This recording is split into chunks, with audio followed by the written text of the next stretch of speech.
Saya melihat Bali itu sangat sejuk tapi hangat. Dan kalau kami dari Denpasar kalau mau menginap ke Tampak Siring, itu yang menurut saya sudah kehilangan sekarang. Apa?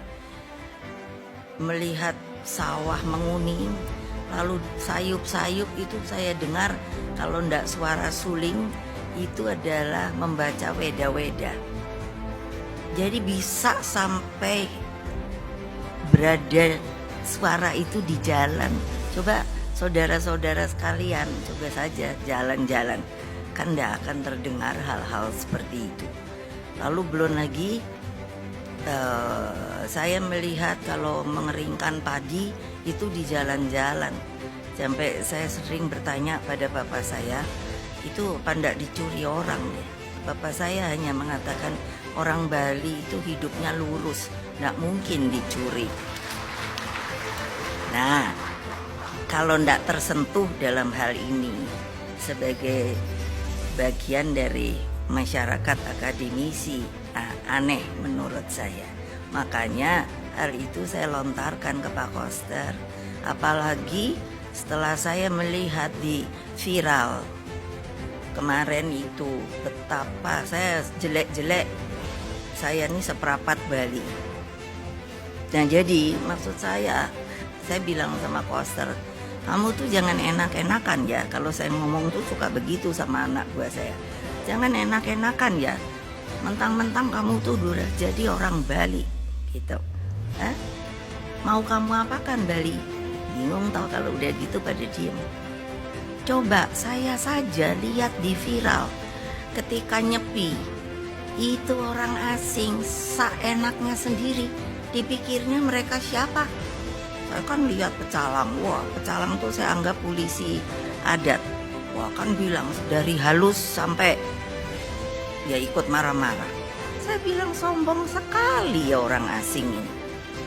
Bukan saya anti asing loh, enggak. Saya kalau kalian ke Singapura saja, rasa-rasanya jadi orang Singapura. Mesti bersih, tidak boleh buang ini, tidak boleh itu, kita nurut. Ke Jepang apalagi, nggak ada tong sampah. Kita harus pakai tas kresek. Loh, kok bisa? Ayo.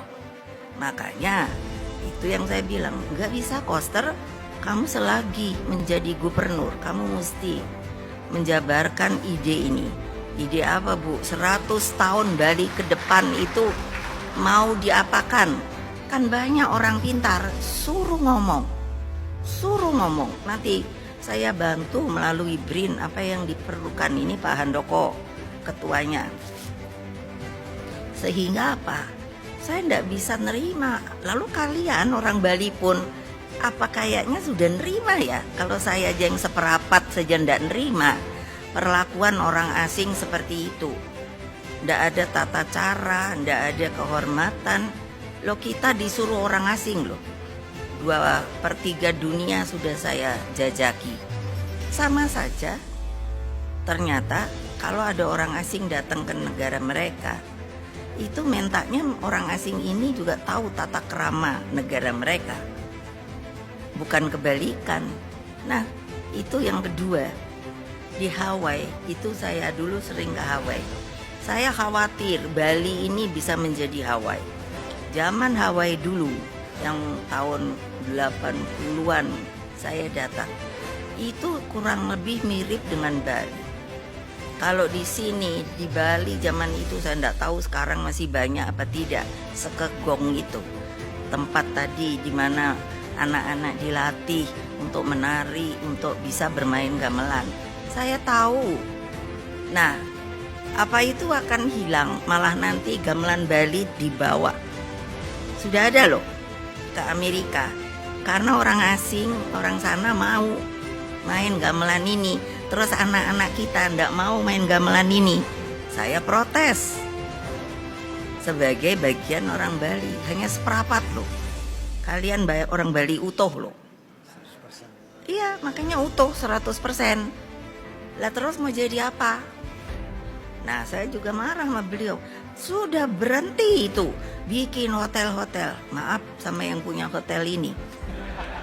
Loh iyalah, saya hanya mau rakyat Bali itu menjadi sejahtera, makmur, seperti apa yang saya lihat ketika saya waktu kecil sampai bisa dengar suling di Tampak Siring. Itu pernah kejadian, kan namanya anak-anak apa ya, kalau kita bilang main umpet-umpet itu maghrib padahal sudah dibilang nggak boleh namanya anak kecil. Terus ada lihat ini di kalau sini istana di seberang, saya kalau inget itu ada orang kelihatannya bawa obor. Jadi kita waktu itu kan lari-lari gitu, lihat ada bawa satu orang bawa obor. Tapi waktu itu langsung kita semua berhenti berlari dengan pikiran yang sama. Kenapa orang kan kalau bawa obor di atas, no, ini kepala toh itu. Nah, ternyata yang seperti api itu kepalanya.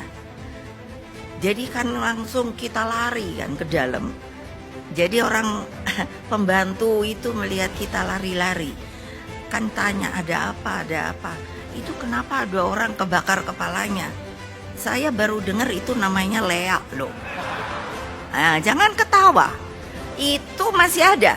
Nah, ayo, ini saya tantang orang Bali semua dengan saya Bali seprapat. Ya betul.